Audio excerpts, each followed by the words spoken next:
ધોરણ 11 આંકડાશાસ્ત્ર ઓનલાઈન લેક્ચર્સમાં આપ સર્વે સ્ટુડન્ટ્સનું હાર્દિક સ્વાગત છે।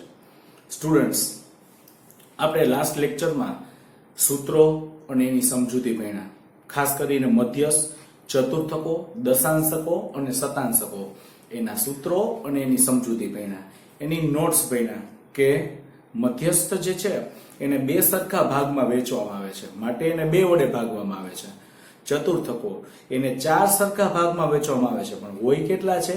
3, Q1, Q2 અને Q3, બરોબર? તો એ ભણ્યા। દશાંશકો આપણે એને 10 સરખા ભાગમાં વહેંચવામાં આવે છે, હોય કેટલા? 9, D1, D2, D3, D9। એવી રીતે શતાંશકો હોય કેટલા? 99, એને 100 સરખા ભાગમાં વહેંચવામાં આવે છે, P1, P2, P3, P99। હવે આપણે મધ્યસ્થના દાખલા શરૂ કરીએ। પહેલો દાખલો ગણીએ। ઉદાહરણ 17, જુદા જુદા સપ્તાહમાં એક ફેક્ટરીમાં ઉત્પાદન થયેલ એકમોની સંખ્યા 80, 85, 90, 92, 68, 80, 72, 63 અને 55 આપી છે। તો એનો મધ્યસ્થ શોધો। સ્ટુડન્ટ્સ, એનો મધ્યસ્થ શોધવાનો છે। તો સૌપ્રથમ આપણે શું કરીશું? અવલોકનોને ચડતા ક્રમમાં ગોઠવતા। મેં તમને શું કીધું હતું? અવલોકનોને ચડતા ક્રમમાં પહેલા ગોઠવવાના। સૌથી નાનામાં નાની સંખ્યા કઈ છે પેલા ગોતવાની। સૌથી નાનામાં નાની તમને સંખ્યા કઈ દેખાય? તો કે 55, એટલે પેલા લખવાના 55। ત્યાર પછી એનાથી મોટી કઈ છે? 63, એટલે 63 લખીએ। એનાથી મોટી 68 છે। ત્યાર પછી 80 બે વખત આવી, એનાથી મોટી 72 છે। પછી 80 બે વખત આવી, તો આપણે બે વાર લખવાના। ત્યાર પછી એનાથી મોટી કઈ છે? તો કે 85। ત્યાર પછી 90 અને 92। પછી શું કરવાનું છે? તમારે વેરીફાઈ કરી લેવાનું। 1 2 3 4 5 6 7 ને 8 ને 9 છે, આપણે જોઈ લેવાનું। આપણે 9 થઈ ગઈ। 1 2 3 4 5 6 7 8 ને 9, તો આપણી પાસે 9 થઈ ગઈ। હવે m બરાબર કેટલા છે? 9। ત્યાર પછી m નું સૂત્ર n+1 ના છેદમાં 2 મૂ અવલોકન। n+1 ના છેદમાં 2 મૂ અવલોકન। n બરાબર કેટલા છે? 9 + 1 છેદમાં 2, બરોબર? 9 ને કેટલા થશે? 10, 10 ના છેદમાં 2 મૂ અવલોકન। 10 ભાગ્યા 2 એટલે કેટલા થશે? 2 × 5 = 10, 5 મૂ અવલોકન।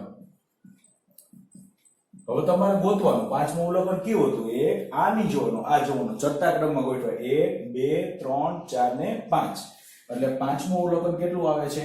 80, બરોબર? તો m બરાબર કેટલા થયા? 80। તો સ્ટુડન્ટ્સ, તમને ખ્યાલ આવી ગયો હશે। હવે આપણે સ્ટુડન્ટ્સ નવો દાખલો જોઈએ।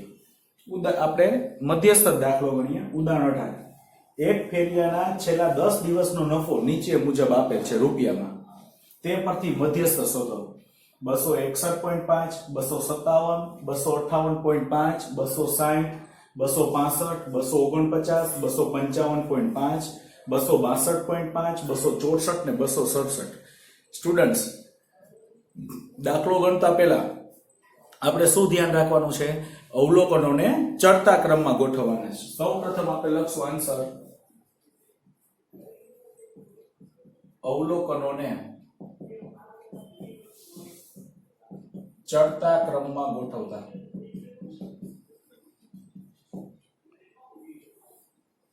બરોબર? સૌપ્રથમ નાનામાં નાની સંખ્યા કઈ છે આપણે ગોતવાની? તો કે 249 દેખાય, તો 249 નાની સંખ્યા। ત્યાર પછી એનાથી થોડીક મોટી કઈ છે જોઈ લો, તો કે એનાથી થોડીક મોટી આવે છે 255.5।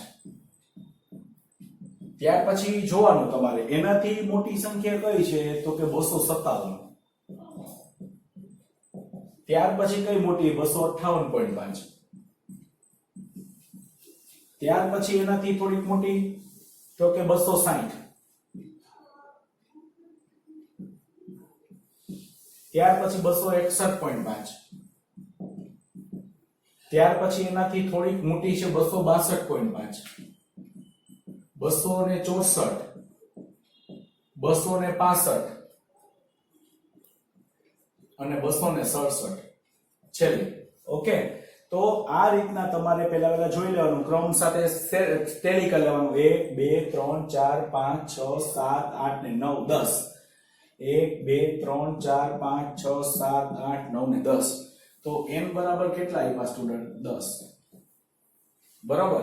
તો પહેલા તમારે મધ્યસ્થ n બરાબર n + 1 ના છેદમાં 2 મૂ અવલોકન.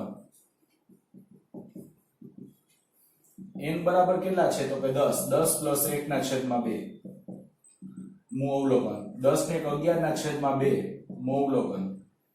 11 ભાગ્યા 2 એટલે 5.5 મૂ અવલોકન. હવે 5.5 મૂ તો અવલોકન હોય જ નહીં. આ તો પરફેક્ટ પૂર્ણાંકમાં જ આવે. પહેલું અવલોકન, આ બીજું, આ ત્રીજું, આ ચોથું, આ પાંચમું, છઠ્ઠું, સાતમું, આઠમું, નવમું, 10મું. તો આ તો 5.5 છે. તો હંમેશા મધ્યસ્થ એટલે સરાસરી, બેયની સરાસરી લઈ લેવાની. 5.5 એટલે હું 5.5 કોની વચ્ચે આવે? તો કે પાંચમું અવલોકન વત્તા છઠ્ઠું અવલોકન ભાગ્યા 2. બરાબર, છેદમાં 2. તો પાંચમું અવલોકન શું છે? ગોતો. 1 2 3 4 ને 5. પાંચમું અવલોકન m બરાબર પાંચમું અવલોકન છે 1 2 3 4 ને 5 260. છઠ્ઠું અવલોકન છે એના પછીનું 261.5 છેદમાં 2. હવે શું કરવાનું છે? તો કે આ બેનો સરવાળો કરવાનો છે. 5 ના 5, 1 ના 1, 6 ને 6, 12 નો બગડો વધી 1, 2 ને 2 4 ને 5, 521.5 ભાગ્યા 2. હવે તમારે સ્ટુડન્ટ શું કરવાનો છે? તો કે ભાગાકાર કરવાનો છે. તો કે ભાગાકાર તમારે કેલ્ક્યુલેટરમાં કરો. તમને એમ થાય કે ભાગાકાર મારે કરવો કેમ? તો કે 521.5 ભાગ્યા 2. તો તમને ભાગાકાર કરી નાખવાનો. તો કઈ રીતના આવશે જોવો જોઈએ. આનો પોઈન્ટ કાઢીએ. આનો પોઈન્ટ કાઢીએ તો છેદમાં 10. હંમેશા નાની નાની ટેકનિક્સ શીખવી પડે. આપણી પાસે કેલ્ક્યુલેટર તો છે જ, પણ છતાં આવી ટેકનિક શીખવી પડે કે 500 આપણે પોઈન્ટ કાઢી નાખીએ છેદમાં 10 એમ. માની લો કેલ્ક્યુલેટર ન હોય તો આ રીતના ભાગાકાર કરી લેવાય. 2 દુ 4, 1 વધ્યો, ઉપરથી 2 છક 12, 0, ભાગમાં પડી 0, ઉપરથી તો 5, 2 સત્તા 14, 1 વધ્યો અને ઉપરથી તેરો મીંડું એટલે 2 પંચા 10 એટલે આવે છે 2607.5 છેદમાં 10. હવે જો એક આને 2 વડે ભાગ્યા એટલે આ આવ્યો. હજી 10 તો છે જ, એટલે એની આગળ પછી તમારે પોઈન્ટ મૂકી દેવાનો. અહીંયા પોઈન્ટ હતો અને હજી નીચે મીંડું છે એટલે એની હજી એક પછી પોઈન્ટ 260.75. આ મધ્યસ્થ તમારા માટે જવાબ આવ્યો. બાકી તમારી પાસે કેલ્ક્યુલેટર તો છે, તમે ડાયરેક્ટ ભાગાકાર કરો એટલે સીધો આ જ જવાબ આવવાનો છે 260.75. તો સ્ટુડન્ટ તમને સમજાઈ ગયો હશે, તમે લખી લેજો. હવે સ્ટુડન્ટ્સ આપણે નવો દાખલો અભ્યાસ કરવાનો છે. આ બે તમે અવર્ગીકૃત માહિતીના દાખલા જોયા. હવે આપણે વર્ગીકૃત માહિતીના થોડા દાખલા જોવાના છે. ઉદાહરણ 19 તમારે હોમવર્કમાં કરવાનું છે. આના જેવો દાખલો છે એટલે તમને ખ્યાલ આવી જશે. હવે આપણે નવો દાખલો ગણીએ અસતત માહિતીનો. નીચેની માહિતી પરથી મધ્યસ્થ શોધો. x અને f 0 1 2 3 4 5 આટલી રકમ આપી છે અને f એટલે ફ્રીક્વન્સી fi નું આપ્યું છે 8 12 18 9 5 અને 1. હવે આપણે દાખલો ગણવાનો છે. તો મેં તમને વાત કરી હતી જ્યારે સૂત્રો ભણાવ્યો ત્યારે આપણે સતતમાં આપણે એક જ દાખલો યાદ રાખવાનો છે. માહિતીના બે પ્રકાર, અસતત અને સતત. એમાં અસતતમાં આપણે ખાલી x અને f આપ્યું હોય એમાં એક જ ખાનું બનાવવાનું રહેશે. એનું નામ છે CF. એટલે CF એટલે સંચય આવૃત્તિ. બરોબર. 8 ના 8, 8 ને 12 20, 20 ને 30 38, 38 ને 2 40 47, 47 ને 5 52, 52 ને કેટલા થાય 53. ફરી પાછું 8 ના 8 ને 12 20, 20 ને 10 30 38, 38 ને 2 40 47 ને 5 52, 52 ને 1 53. એટલે n બરાબર થશે 53. Okay student. તો ખાલી મેં તમને કીધું એમ ખાલી એક જ ખાનું બનાવવાનું છે. એનું નામ છે CF, સંચય આવૃત્તિ કહેવાય. સૌપ્રથમ તમારે શું કરવાનું છે? m બરાબર સૂત્ર n+1 છેદમાં 2 મૂ અવલોકન. કરીને બાંધી દો તોય ચાલે. n બરાબર કેટલા છે? તો કે 53. 53 + 1 ના છેદમાં 2. 53 ને કેટલા થાય? 54. 54 ભાગ્યા 2 27મું અવલોકન CF માં જોતા જ્યારે સૂત્ર લખાયું ત્યારે મેં તમને સ્ટુડન્ટ શું કીધું હતું કે CF માં જોઈ નક્કી કરો. હવે તમને એ વસ્તુ આવી, હવે તમને ખ્યાલ આવશે. ત્યારે તમને એમ લાગતું સર આ શું લખાવે છે, ખબર નથી પડતી, પણ હવે જો તમને ખ્યાલ આવે 53 એ 54/2 27મું અવલોકન. 27 શેમાં સમાય છે જોઈ લ્યો, 38 માં જોતા 38 માં સમાય છે. એની સામેનો આ તમારો જવાબ રહેશે. તેથી m બરાબર 2. બરાબર. તો સ્ટુડન્ટ્સ તમને ખ્યાલ આવી ગયો હશે ને, લખી લેજો અને ત્યાર પછી આપણે નવો દાખલો કરશું. હવે સ્ટુડન્ટ્સ આપણે નવો દાખલો ગણીએ, એના જેવો જ દાખલો, જેથી તમને ખૂબ ખ્યાલ આવે અને તમને સહેલું પડે અને થોડોક આનાથી વિચારમાં પણ અલગ એમ. બરાબર. તેવો દાખલો આપણે ગણીએ. નીચેની માહિતી પરથી મધ્યસ્થ શોધો. xi અને fi આપી દીધા છે. આ તમે જોઈ લેજો, xi અને fi આપી દીધા છે. એક જ ખાનું બનાવવાનું છે, એનું નામ છે CF. 5 ના 5, 5 ને 7 12, 12 ને 8 20, 20 ને 15 35, 35 ને 5 40. એટલે n બરાબર કેટલા થયા 40. આ સ્ટુડન્ટ તમને ખ્યાલ આવી ગયો છે. પહેલા જો તમારે શું કરે, આ રકમ આપી છે. CF નું ખાનું મેં કીધું એક જ ખાનું બનાવવાનું રહેશે. આખો મધ્ય, ચતુર્થકો, દશાંશકો, શતાંશકો બધી એક સરખી સિસ્ટમના, અને એક જ ખાનું બનાવવું પડે. એનું નામ છે CF એટલે સંચય આવૃત્તિ. સંચય આવૃત્તિ કઈ રીતના બને છે જોજો. 5 ના 5 ને 7 12 ને 8 20 ને 15 35 ને 5 40. બરોબર. તો પહેલા તમારે શું મેળવવાનું છે, m બરાબર n+1 છેદમાં 2મું અવલોકન. પહેલા સૂત્ર n બરાબર કેટલા આવ્યા 40 + 1 છેદમાં 2મું અવલોકન. 40 ને 41 ના છેદમાં 2મું અવલોકન. 41/2 એટલે કેટલા થાય 20.5. 20.5મું અવલોકન CF માં જોતા કેટલા સમય છે 20.5 કેટલામાં સમય 35 માં. 35 માં સમય છે. કેટલામાં સમય છે 35 માં. 20.5 કેટલામાં સમય જો 5 માં નો સમય, 12 માં નો સમય, તો કે 20 માં નો સમય. તો જ્યારે તમને પોઈન્ટ વાળી રકમ હોય ત્યારે તમે આ રીતના લખી શકો. એટલે યાદ રાખજો 20.5 જે છે એ આપણે અપૂર્ણાંક છે, તો 20.5 એકદમ પૂર્ણાંક નથી. તો ત્યારે આપણે જ્યારે પોઈન્ટમાં આવે ત્યારે એક નવી સિસ્ટમથી તમારે ગણવાનું છે. પહેલા જોઈ લેજો 20મું અવલોકન. 20.5 એટલે 20 અને 21 ની વચ્ચે આવે. 20.20મું અવલોકન વત્તા 21મું અવલોકન અને છેદમાં 2. બરાબર. તો આ રીતના. તો 20મું અવલોકન કેમાં છે જો 20 માં સમય, એની સામે 12. ત્યાર પછી 21 કેમાં સમય 35, એની સામે 13 છેદમાં 2. એટલે અહીંયા હું તમને લખી દઉં CF માં જોઈ નક્કી કરો.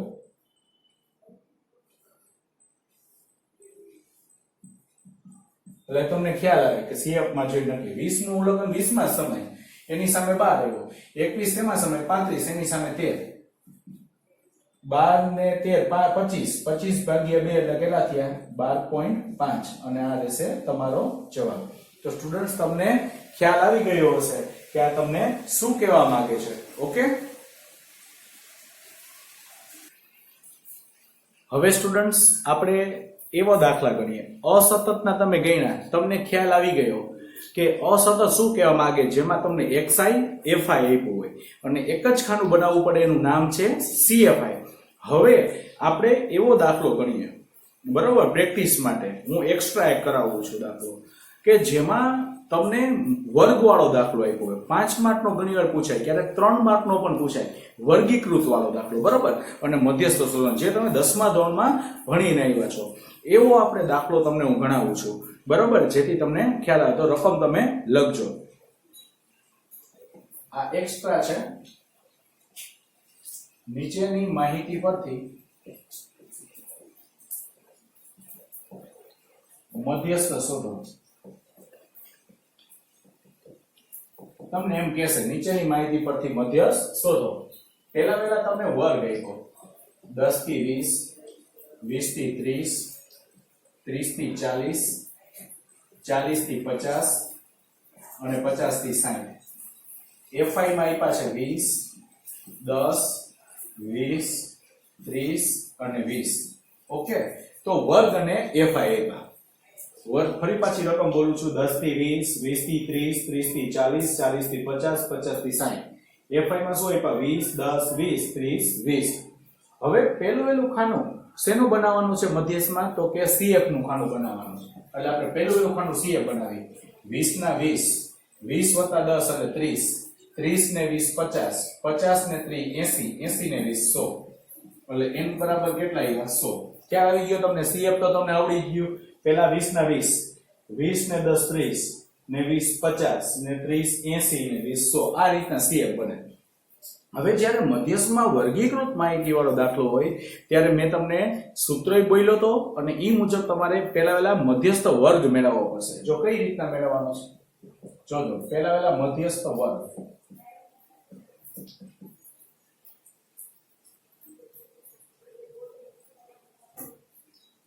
આ મધ્યસ્થને m વર્ગ કહેવાય n ના છેદમાં 2 માં અવલોકનની કિંમત અહીંયા અવલોકન બાંધી દીધું બરોબર અવલોકનની કિંમત n બરાબર કેટલા છે તો કે 100 100 ભાગ્યા 2 માં અવલોકનની કિંમત 100 ભાગ્યા 2 એટલે કેટલા 50 માં અવલોકનની કિંમત CF માં જોતા કેમાં સમય 20 માં સમય ના 30 માં સમય ના 50 માં સમય જોતા 50 માં સમય છે તેથી m વર્ગ બરાબર 30 થી 40 જો 50 માં સમાન જો આમાં જ જોવાનું 20 માં સમય નો સમય 30 માં નો સમય 50 માં સમય છે માટે m વર્ગ બરાબર 30 થી 40 હવે અહીં એમાં મેં લખાવ્યું L બરાબર 30 થાય અધસીમા બિંદુ હવે આની ઉપલી કિંમત છે ને એને CF કહેવાય CF બરાબર 30 આવશે ત્યાર પછી આને F કહેવાય F બરાબર 20 અને C બરાબર 10 10 ની વર્ગ લંબાઈ 30 થી 40 10 10 ની વર્ગ લંબાઈ ત્યાર પછી m નું સૂત્ર m બરાબર L plus n/2 minus CF છેદમાં F ઇન્ટુ C આ સૂત્ર m બરાબર L plus n/2 minus CF upon F into C નું સૂત્ર મધ્યસ્થ નું સૂત્ર થાય क्योंकि तुम ही हो बराबर આ રાગ મુજબ આપણે ગાઈ શકીએ અને યાદ પણ રહી જાય બરાબર એટલે L બરાબર કેટલા છે તો કે 30 n ના છેદમાં 2 એટલે n 100 ભાગ્યા 2 એટલે 50 CF એટલે આ 30 F એટલે 20 અને C એટલે વર્ગ લંબાઈ 10 10 ની હવે શું થશે સ્ટુડન્ટ 50 માંથી 30 જાય તો 20 થશે બરાબર 50 માંથી 30 જાય તો કેટલા થાય 20 બરાબર હવે આ 20 એકુ 20 બરાબર અહીંયા લખું છું આ 30 એમ ના પ્લસ 10 એકુ 10 અને 30 + 10 એટલે 40 m બરાબર કેટલા આવ્યા 40 ઓકે ફરી પાછું L બરાબર કેટલા છે 30 પ્લસ n/2 એટલે 100 ભાગ્યા 2 એટલે 50 માઈનસ CF એટલે 30 F એટલે 20 અને C એટલે 10 10 ની આ વર્ગ લંબાઈ અહીંયા જોવાનું 40 માં 30 છે તો 10 હવે 20 એકુ 20 અથવા તો મીંડું ગયું 2 10 20 બધું એક જ થયું બરાબર તો 20 એકુ 20 10 એકુ 10 અહીંયા તમારે કે ભાગાકાર નહીં કરવાનો કારણ કે વચ્ચે પ્લસ છે હંમેશા 30 નો હંમેશા છેલ્લે જ પ્લસ થશે 30 + 10 એટલે 40 તો સ્ટુડન્ટ તમને ખ્યાલ આવી ગયો છે અને આજે કરાવેલા સૂત્રો સમજૂતી અને દાખલાઓ બધું જ તમારે ફરી પાછું લખવાનું છે બે વખત